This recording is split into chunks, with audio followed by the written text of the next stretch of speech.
우리가 흔히 하는 말 가운데에서 정치인은 측근 때문에 망하고 재벌은 자식 때문에 망한다, 이런 말이 있습니다. 여러분 동의하십니까?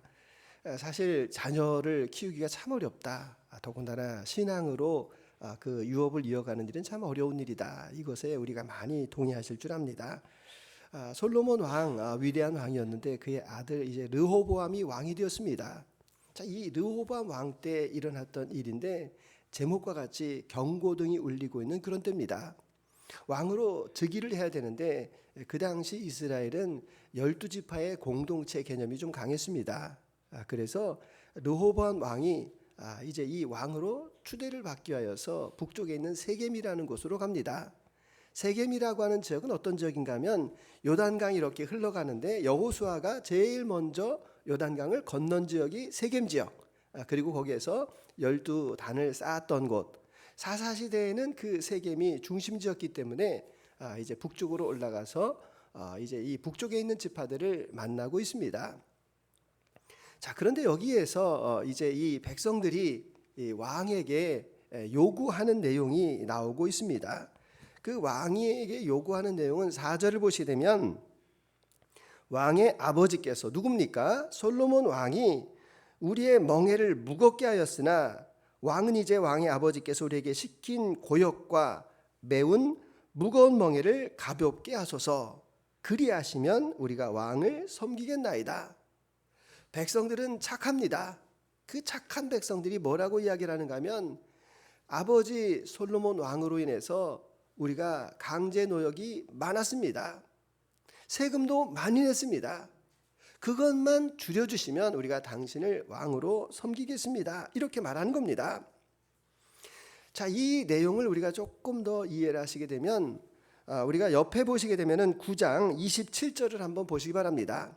9장 27절을 보시게 되면 왕이 예루살렘에서 은을 돌같이 흔하게 하고 백향목을 평지에 뽕나무같이 많게 하였더라. 그 아버지 솔로몬 왕의 업적입니다. 그 솔로몬 왕이 성전을 짓고 건축물을 많이 지었는데 그게 어디에 집중이 되어 있는가 하면 예루살렘에 집중이 됐다는 얘기입니다. 그러니까 이 예루살렘에는 은이 이제 이 돌같이 흔하였는데 그 지방에서는 이 수도권과 지방의 격차가 지금 많이 벌어지고 있다. 이런 것도 우리가 겸해서 이해할 수가 있습니다. 자, 이 이야기를 들었습니다. 그래서 르호보암 왕이 그러면 나에게 3일의 말미를 달라, 이렇게 요구합니다. 3일 동안 생각할 시간이 있는데 여러분 지금 이 상황을 한번 잘 생각해 보시기 바랍니다. 왕이 예루살렘에서 왕이 되는 겁니다. 그리고 백성들이 찾아와 가지고 왕에게 아련을 하면서 우리 왕 만세 하면서 이렇게 추대를 해야 되는데 거꾸로 왕이 지금 상황이 좋지 않아 가지고 세겜에 올라가 가지고 이 백성들에게 이제 왕으로 추대를 받으려고 하는 그런 상황입니다.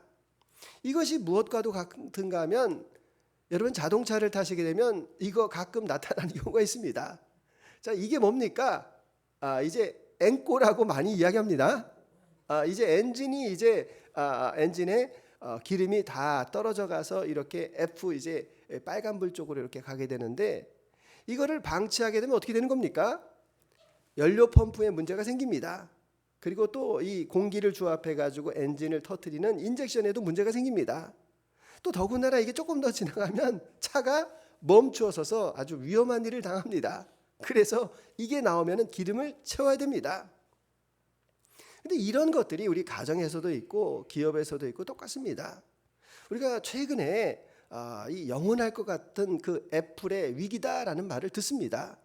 자, 이 애플이라는 회사는 우리 젊은 사람들 전부 아이폰 많이 쓰고 있는데 예전에 혁신과 이 디자인의 대명사였습니다. 그래서 삼성이 따라갈 수 없을 정도로 기술력을 가지고 있었는데 지금 이제 약간 이렇게 기울어지면서 이 AI 시대를 접어들면서 삼성의 기술이 더 월등히 낫다, 이런 평가가 나오고 있습니다. 시가총액 1위 기업이었는데 지금 이것이 위태롭습니다.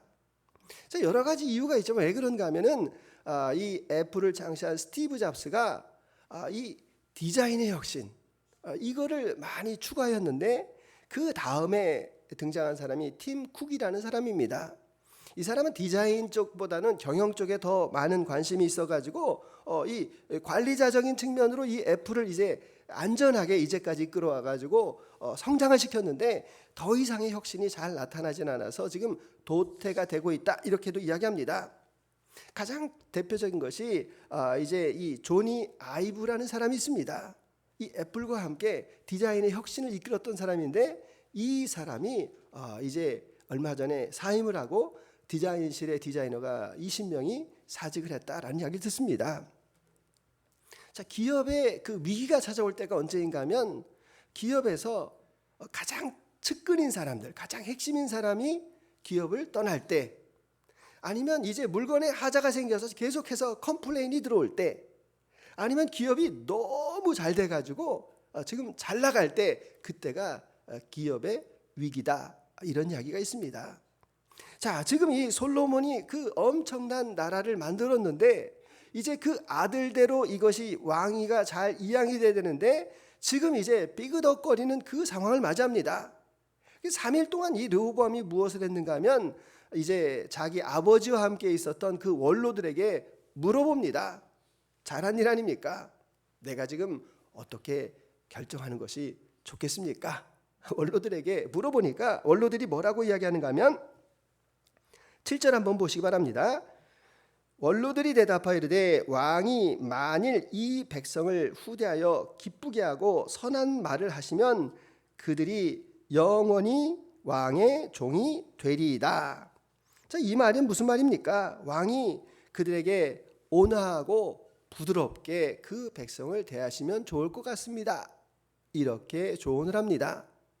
그 말을 따르면 되는데 그 말이 마음에 내키지 않았던지 자기와 함께 자라난 젊은 신하에게 찾아가서 물어봅니다. 그러니까 뭐라고 말하는가 하면 반대 이야기, 9절을 한번 보시기 바랍니다.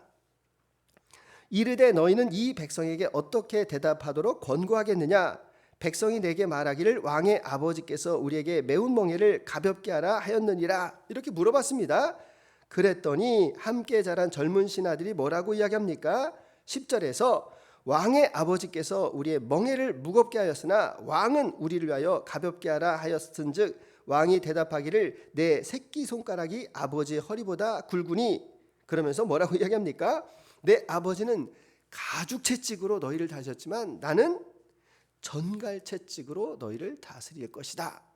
이렇게 말해가지고 초장의 기선을 제압하세요.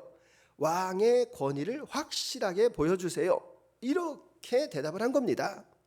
자, 두 가지, 그 왕의 그 아버지의 그때부터 있었던 신하, 젊은 신하 이야기를 들었습니다.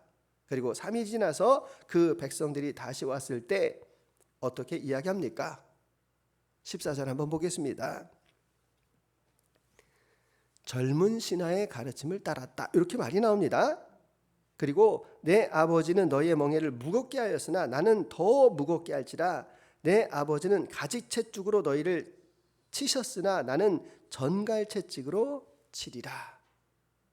자, 들어봐도 그 백성이 듣기에 끔찍한 말 아닙니까? 정나미가 뚝 떨어지는 말 아닙니까? 자, 그래서 이 백성들이 화가 났습니다.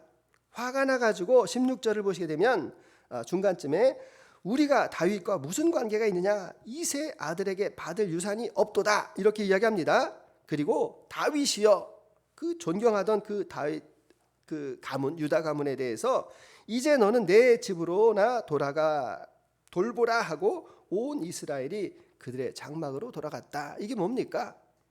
결국은 그 일로 인해서 북쪽의 10개의 지파가 따로 북이스라엘이라는 독립국을 세우고 르호보암은 유다 지파와 베냐민 지파 두 지파로 남유다 왕국을 세우는 그런 분열의 단초가 되는 사건이 바로 여기에서 나타났다라는 겁니다. 결국 왜 이렇게 파국이 나타났느냐? 왜 하나님께서 세우신 그 이스라엘이라는 나라가 이 두 조각이 났느냐?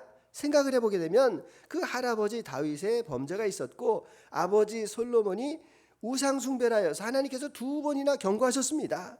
그래도 듣지를 않아서 그러면은 내 아버지로 인하여서 너의 되는 나라가 나눠지지 아니하고 내 자식 때에 나라가 나누어질 것이다. 하나님께서 말씀하셨는데 어쩌면 이것이 그 불가항력적인 일 아닙니까? 하나님께서 그렇게 계획하셨기 때문에 그것이 변개되지는 않지만, 그러나 그 사건 가운데서 우리가 인간적으로 생각해 보게 되면 불을 질렀습니다. 누가 그 사건에 불을 질렀습니까?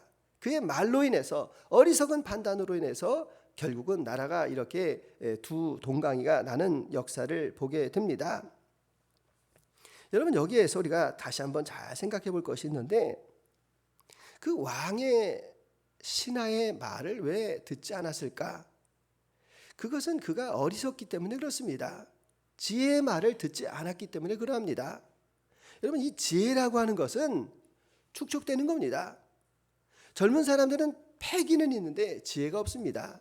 근데 어르신들은 행동은 느려도 그동안 삶에서 살아온 경험이 있기 때문에 지혜가 있다는 겁니다.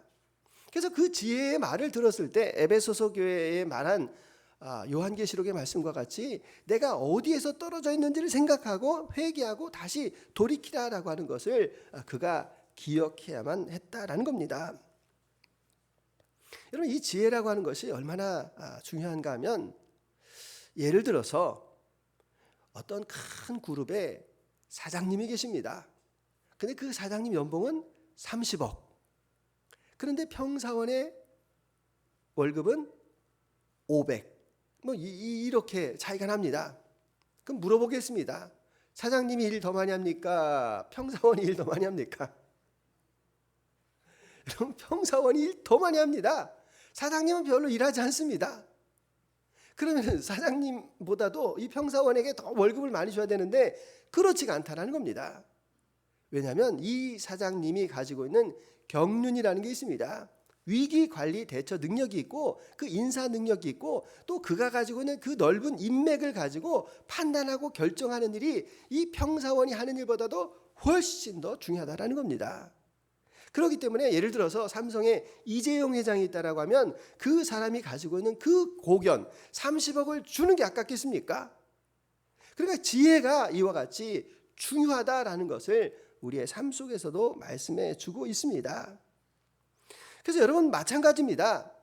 이렇게 경고가 있을 때 어떻게 하는 겁니까? 경고가 있을 때 나는 괜찮아, 이거 한 30km 더 가 하면서 가다가 여러분 그 차가 서버리는 겁니다.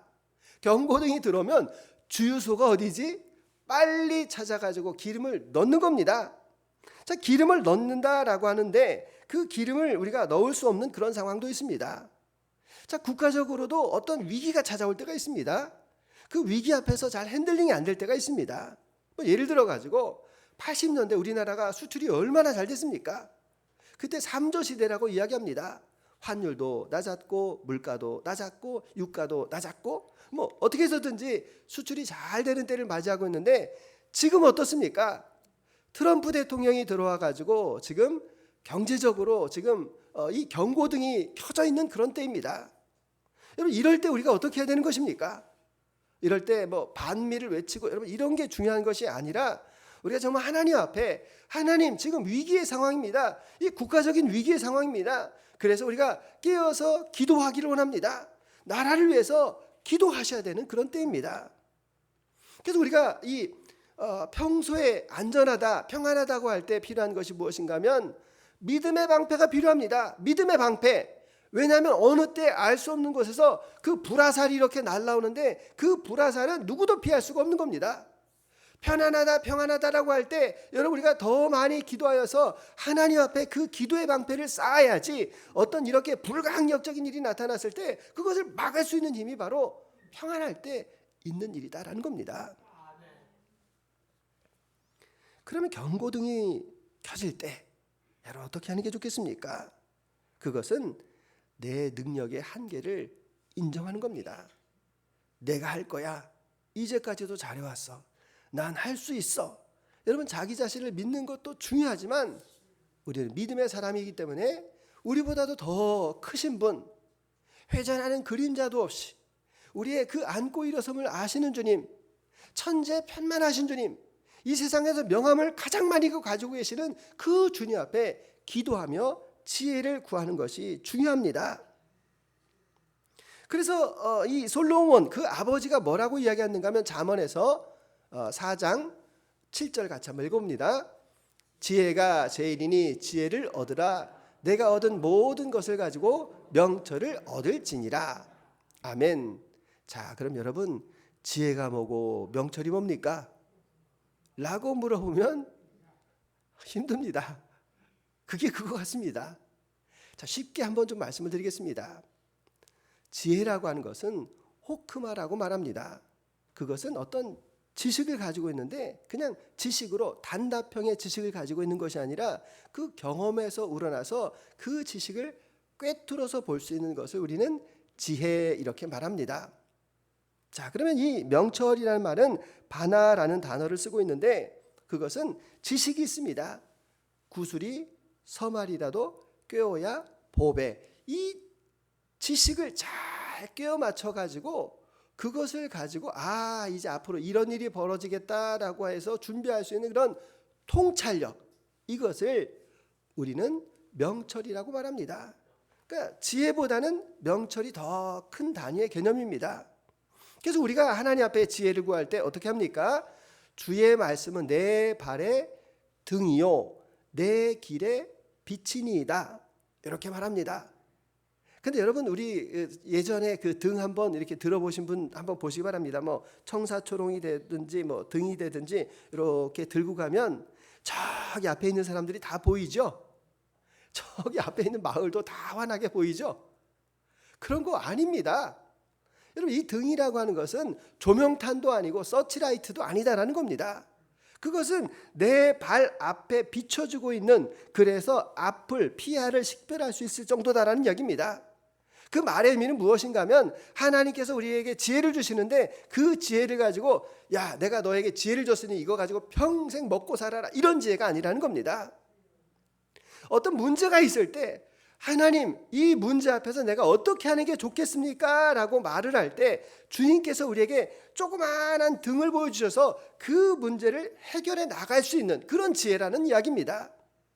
명철이라고 하는 것은 그 발에 이 빛과 같아가지고 그 조금 더 앞으로 나아가지고 내가 이렇게 나가면 이 방향이 오르구나, 이거는 사람을 식별하는 것이고 어쩌면은 이 명철이라는 것은 저기 길이 있구나라고 길을 식별할 수 있을 정도다. 이것이 하나님께서 말씀하신 지혜와 명철이다라는 말입니다. 자, 그러면은 back to the 과거로 한번 가보겠습니다. 자, 다시 한번 잘 생각하시는데 르호보암이 이 결정을 내리는데 다시 돌아가는 겁니다. 그때 그가 지혜를 구했습니다. 그러면은 그 지혜를 가지고 어떤 일을 했을까? 여러분, 만약에 그 르호보암이 그때 어리석지 않고 지혜를 가지고 있었다라고 하면 그가 무슨 결정을 했겠습니까? 자, 이런 생각을 했을 것 같습니다.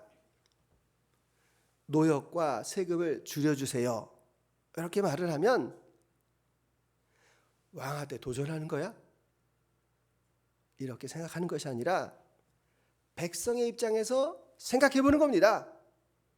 야, 왕을 처음 만난 자리에서 얼마나 먹고 살기가 힘들면 이렇게 힘들게 이야기할까? 뭐 왕에게 말하는데 목을 내놓고 말하지 않았겠습니까? 이거 반역자들이네 하면서 왕이 처단할 수도 있는 것 아닙니까? 그러니까 왕에게 이렇게 직언을 하고 그 간청을 할 때는 그들의 삶이 얼마나 힘들고 어려웠으면 저렇게 했을까? 요게 지혜입니다. 그럼 어떻게 해야 됩니까? 지혜가 있는 사람이면 그래, 내가 너희들의 말을 들어보니까 정말 너희들이 그동안 고생 많이 했다.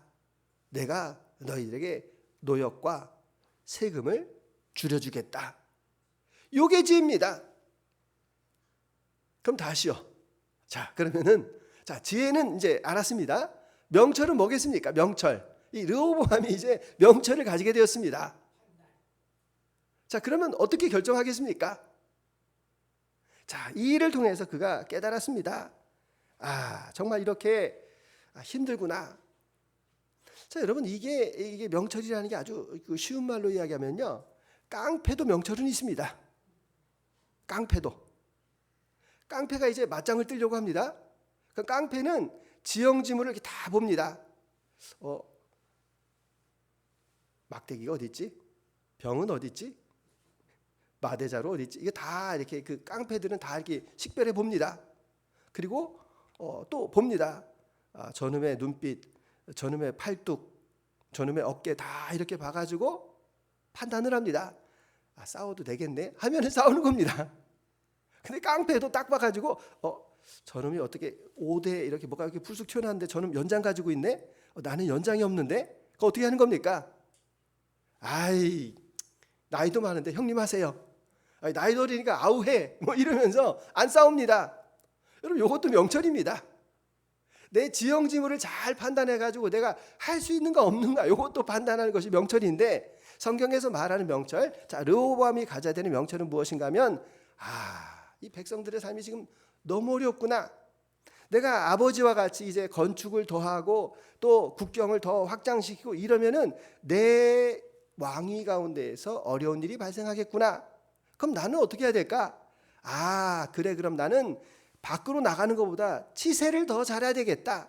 나라를 더 내치를 잘해야 되겠고, 그리고 이제부터 K-팝을 만들고 K-한류를 만들어서 문화 강국이 돼야 되겠다. 여러분 이게 바로 명철이라는 겁니다. 그러니까 이 지혜와 명철은 누구에게 오는 것입니까? 여호와를 경외하는 자에게 주신 하나님의 선물이 바로 지혜와 명철이다라는 겁니다. 그러니까 여러분이 어떤 사업을 하실 때도 마찬가지입니다. 어떤 계획을 가지고 준비를 하실 때에도 내 능력과 내 경험으로 하시는 것은 여러분 그 바다 가운데 폭풍을 만날 수도 있습니다. 하나님 이 항해가 옳습니까? 옳지 않습니까? 폭풍이 밀려올 때 저는 멈추겠습니다. 멈출 수 있는 지혜도 필요합니다. 주님 지금 이렇게 바람이 불어서 두렵긴 하지만 이것만 뚫고 나가면 주님 순풍이 온다는 걸 나는 믿습니다 라고 그 항해를 향할 수 있는 것도 하나님이 주시는 지혜와 명철이다라는 것을 우리에게 말씀해 주고 있습니다. 그래서 이 경고등이 켜질 때 그것은 여러분 위기라고 말하지만 신앙인에게는 바로 또 다른 기회가 생성된다는 이야기입니다. 그래서 잘 알고 있는 것처럼 그 독수리의 비유 가운데서 이 독수리가 이제 발톱과 부리가 다 이제 낡아지게 되면 그것을 힘있게 그걸 다 뽑아가지고 또 새로운 삶을 산다 이렇게 말하는 것 우리가 들어보지 않았습니까? 그런 면에서 저도 혼자서 묵상하는 가운데에서 우리에게 위기는 없는가라는 생각이 좀 들 때가 많습니다. 지난 주간에도 우리 소망순 함께 우리 순 모임을 가졌습니다. 서로 이렇게 사랑하고 너무 행복해하고 뭐 그런 모습을 보면서 제 마음 가운데 이렇게 편안한 마음이 있었는데, 사실 아까도 말씀을 드렸지만 성공할 때가 위험한 때다 이런 말입니다. 뭐 저희 교회가 성공한다라는 말이 아니라 제 관점에서는 우리가 서로를 잘 이해하고 서로 사랑하는 그런 마음이 우리 안에 이렇게 충만하다라는 것을 제 마음 가운데도 느낄 때가 있습니다. 그런데 그때가 되면 우리가 안주를 합니다. 우리에게 평안하다라고 스스로 만족해버리고 가야 할 길을 잃어버리는 그러한 경우들이 있습니다. 여러분의 삶 속에서 어떠십니까? 내가 신앙생활 이 정도면 돼라고 생각하고 늘 그냥 똑같은 반복적인 생활을 이렇게 하시는데, 자 여러분에게 묻습니다. 여러분은 정말 예배를 드릴 때 그 예배에 감격이 있으십니까? 그 예배가 날마다 여러분에게 새롭습니까? 이 예배를 통해서 하나님의 임재를 경험하고 계십니까? 그것이 없다면 나는 이미 안주하고 있고 내 신앙의 위기의 경고등이 이미 켜져 있는 그런 상태라는 것입니다.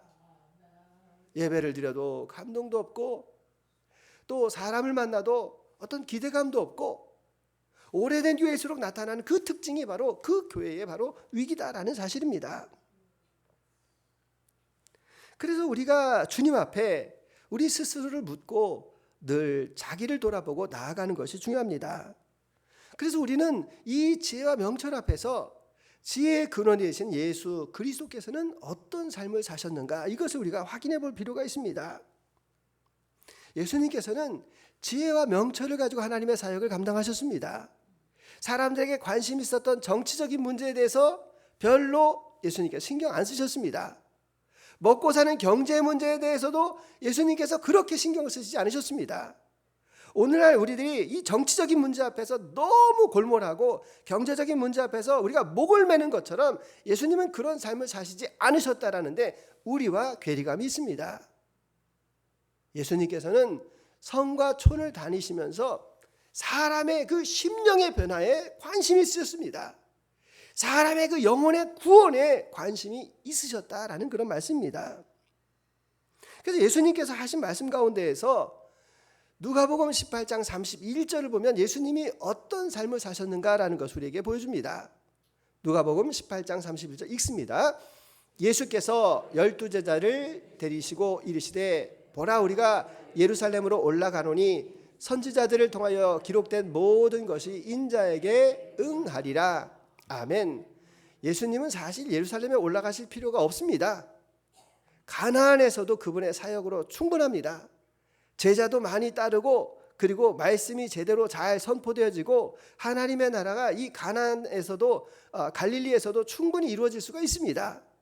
예루살렘으로 가봐야 예수님 이제 계속해서 갈등을 빚으실 것이고 예루살렘에 올라가 보셔야 이제 이 대제사장의 희생양이 될 수밖에 없는 그런 구조를 가지고 있습니다.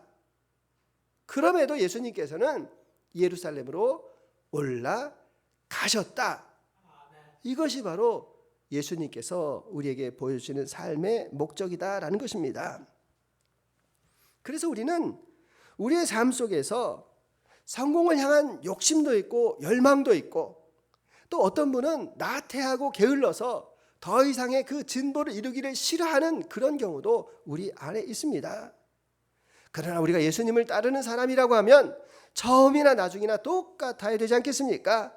그 목표는 바로 예수님을 닮아가는 그 삶, 그래서 그리스도의 그 장성한 분량에 이르기까지 우리가 주님을 따라가는 그 삶이 필요하다라는 것을 말합니다. 이런 거와 마찬가지입니다. 저도 요즘에 제 자신에 대해서 묵상하는 것 가운데에서 제가 사람에 대한 이 동정이 많습니다. 사람을 만나서 도와주는 일을 좋아하는데 즐겨하는데 요즘에 나이가 들어서 그런지 그게 주님 앞에 정말 의미가 있는 일일까? 이런 생각을 해볼 때가 있습니다. 선교사님도 마찬가지입니다. 선교사님이 사역지에서 외국에 나갔으니까 언어를 잘 배워야 되지 않겠습니까? 언어를 잘 배웠습니다.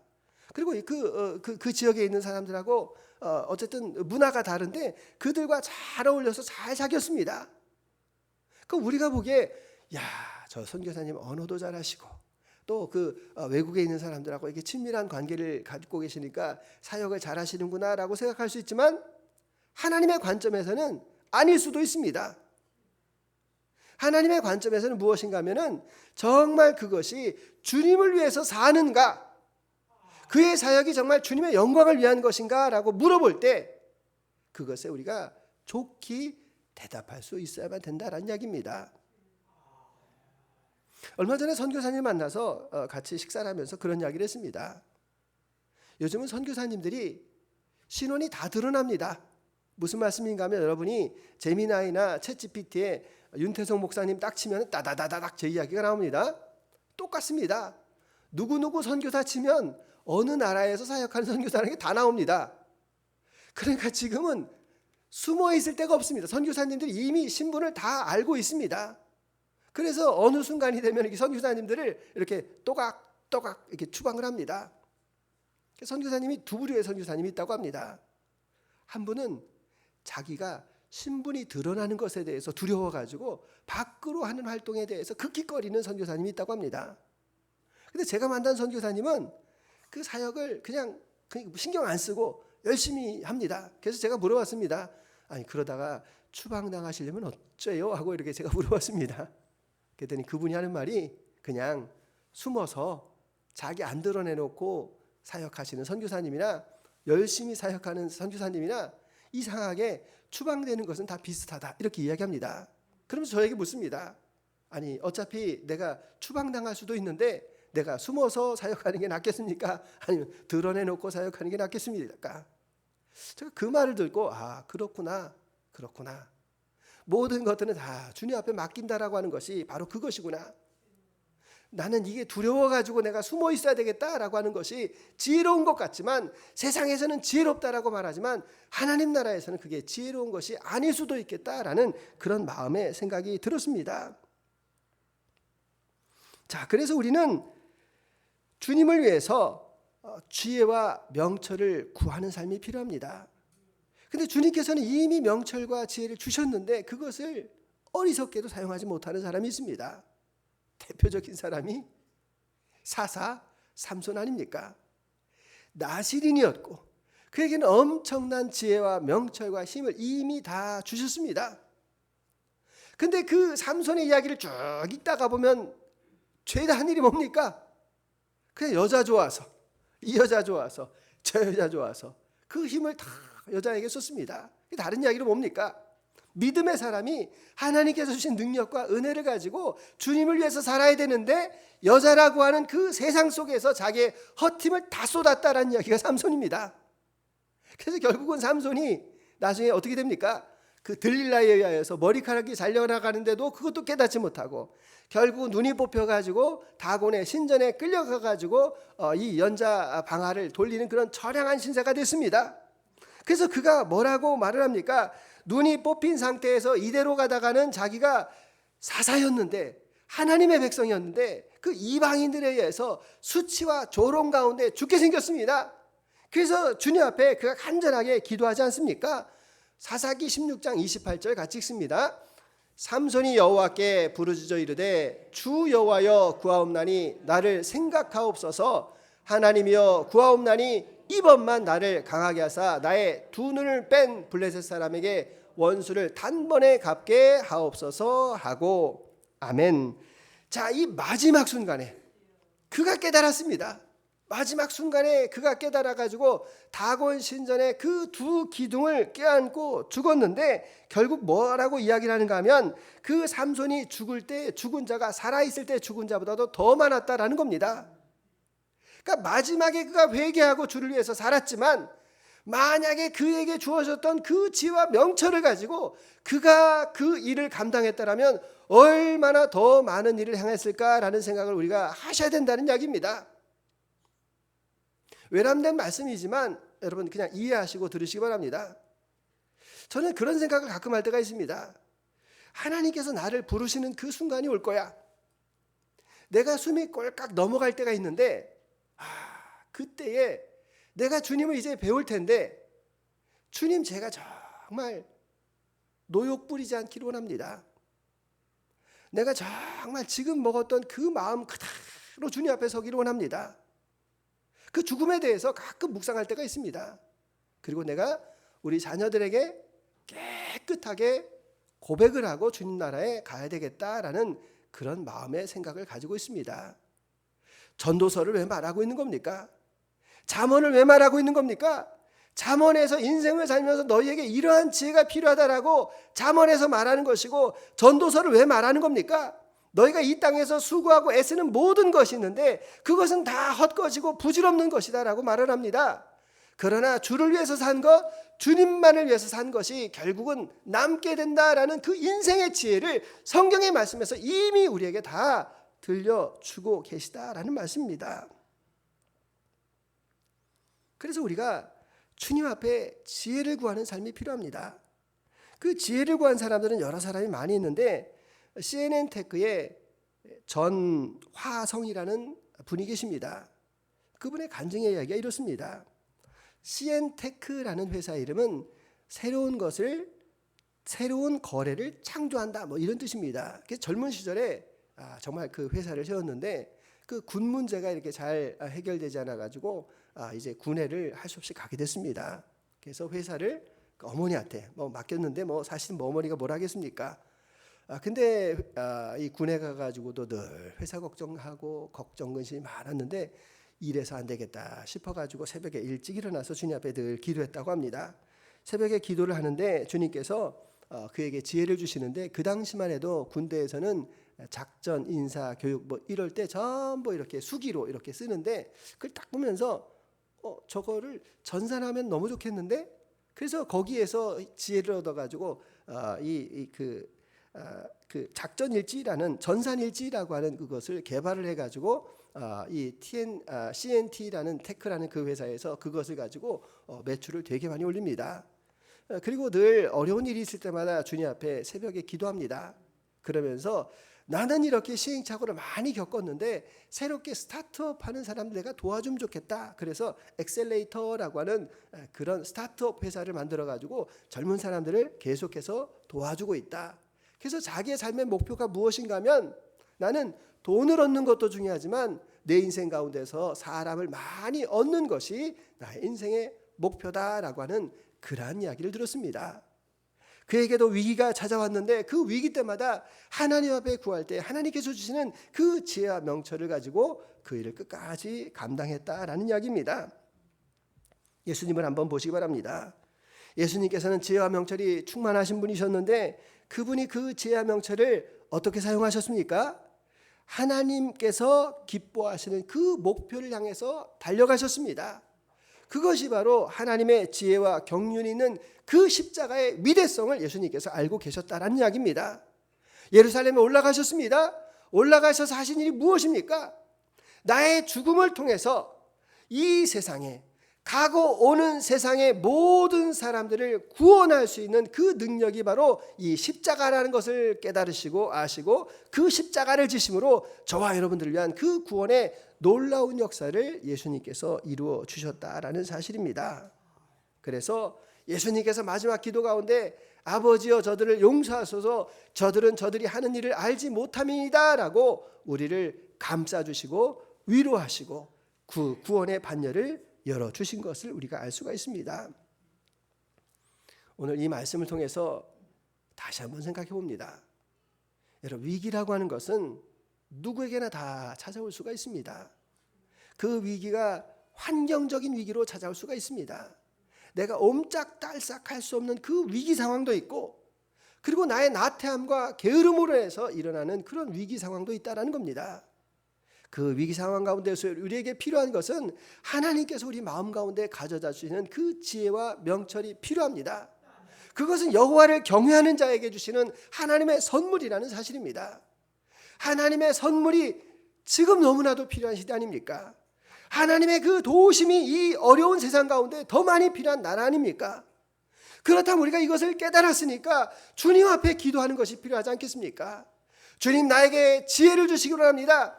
그냥 단편적인 AI가 가르쳐준 그 지식에 머물지 않게 하시고 그 지식을 통하여서 하나님께서 나에게 가져다 주시는 그러한 통찰의 역사가 이 지혜를 통해서 나타나기를 원합니다라고 우리가 기도하셔야 되지 않겠습니까?